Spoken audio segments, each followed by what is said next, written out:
Hello everyone, in today's video we're going to be looking at audio sends.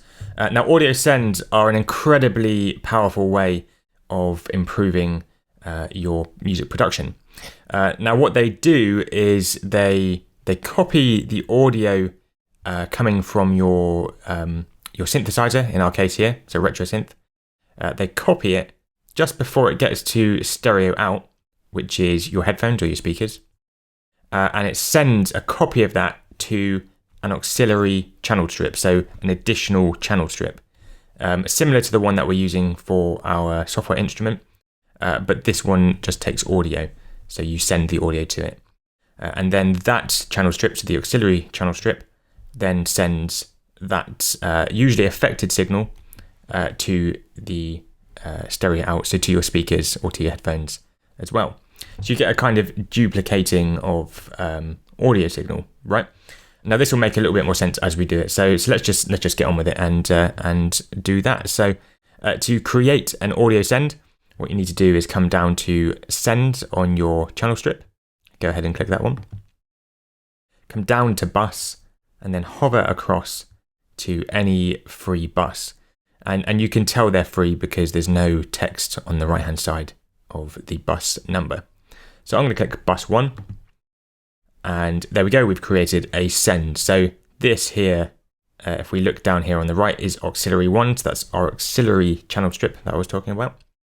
And if we open up the mixer, we can see this a little bit more clearly, I think. So we've got our channel strip that we're on, we've got bus 1, and then if we go across, we can see bus 1 here. So that means we're just taking a copy of the audio coming out from RetroSynth, sending it over to bus 1, and then that's going to come through whatever effects we might put on this channel strip and then out to stereo out. So we get the unaffected signal and then we get the affected signal, and they both come out onto stereo out into your headphones or speakers. So a little bit of audio routing there for you if and this might be a little bit advanced, but it makes a lot of sense the more you do this. So definitely practice is key. Okay, so what do we tend to put on our sends? Usually it's things like reverb, saturation distortion on vocals is very common. And the main couple of reasons that I can think of that you would do this is because, for example, if you're inserting like reverbs, and by inserting I mean on the actual channel strip, just adding in, like a reverb, for example. So you've inserted the effect directly onto the channel strip. So it's just going retro synth, reverb, stereo out. So you're inserting onto the channel strip. If you do this several times in your project, what you'll find is that your CPU starts to get a little bit slow and a little bit laggy. And this can be really frustrating, especially on bigger projects.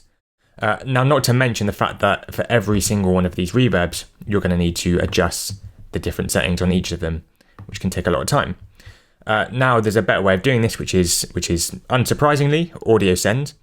And what we can do is we can actually drag this across to bus 1. So that's the auxiliary channel strip, so bus 1 here. And we could then apply this setting, so this reverb setting, to all of our channel strips. Okay, so all of our instruments. So let's go ahead and do that. So what we need to do, first things first, is if you are using a channel strip, so an insert, when you have Reverb, for example, up, you're going to want to mix in the dry signal with the wet signal. Wet signal being the affected signal, so the actual sound of the reverb. You're going to want to mix that into your in with the dry signal so that you actually get a mixture of both. Now, when you do this on a send, what you really tend to want is only wet signal, so only the affected signal, and that's because we're getting the dry signal coming through on the original channel strip. Okay, hopefully that makes sense. If not, drop a comment and I can go into a little bit more detail. So we've got this bus, we've got our chroma reverb, we've put the wet signal, so the affected signal, all the way up, and then we click play, And it doesn't sound like there's any reverb, right? And that's because there isn't just yet. What we need to do is turn up how loud this audio coming from our retro synth going into our send is going to be. So we need to turn this, we've got this little pan pot up here, right? We need to turn this around. So this increases the gain going into our auxiliary. Okay, so now when I play this, we can hear there's definitely some reverb there. And if I make this extreme, we can hear it like that. So if I turn this send off, and now back on, you can hear it, right? And one of the main things you can hear here is that the sound is louder, right? And that's because we're increasing the gain here. Okay. Now, I would recommend being a bit more cautious with this, so not too much gain to begin with. Dial it into you can just hear it, and that when you take it away, you can notice it. Okay. Now, if I wanted to, apply these same settings to my other tracks, I can come into send on those channel strips, come across to bus 1, and you can see now we've got auxiliary 1 here. We want to click that one, and we can dial in some reverb on these as well. We can also come down to the actual auxiliary channel strip here, double click and rename it. So let's call this S-verb for a small reverb. And now that's renamed it for us. If we then come down to the next channel strip we've got, come across the sends, across the bus, it's now renamed up here to S-verb, which is really helpful. It allows you to organize your projects much more efficiently. You don't get lost with things. Okay, so I'll go ahead and click that one, dial in a little bit more. And now if I play these, there will be a bit of reverb on all of them. And if I turn it off, much drier, okay? Same for this one. Okay, so you can see how you can quickly change the sound of many different channel strips, so all 3 of these. Really very, very quickly. You can also apply these directly in the mixer, and you can press shift, click across to each one that you want, and add in a bus. So I'm going to do that for bus 2. And you can see here that they've all got bus 2 applied to them now. Whilst they're all selected, you can actually drag up the send amount at the same time. So this is going to save you a lot of time if you do it like this. Okay, and we can see here we've got this bus 2 just here. I'm going to add in another chroma reverb. This time I'm going to make it a medium ambient. I'm going to make sure this wet volume is all the way to the top, the wet percentage, so the affected percentage is all the way to the top. Just drag down a few of the lower frequencies. And now we've got 2 different reverbs. So we've got a small reverb and a medium reverb. There we go. I'm going to add in one more. So click and select each one of those channel strips. I'm going to click bus to make a bus send, click bus 3, and just over here you can see that it's now added in an additional bus.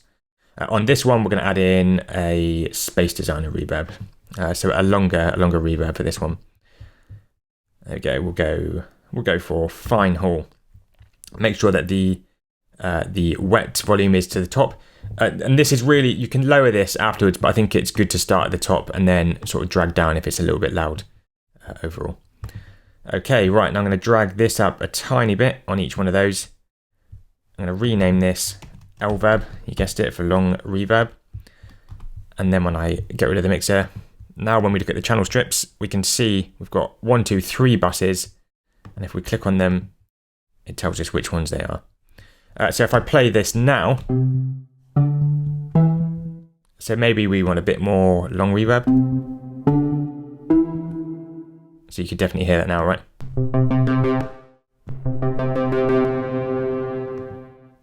And maybe this one's right. There you go. So you can definitely hear it, right? Now this is really helpful, and you can, if we turn them all off, you'll definitely hear the difference.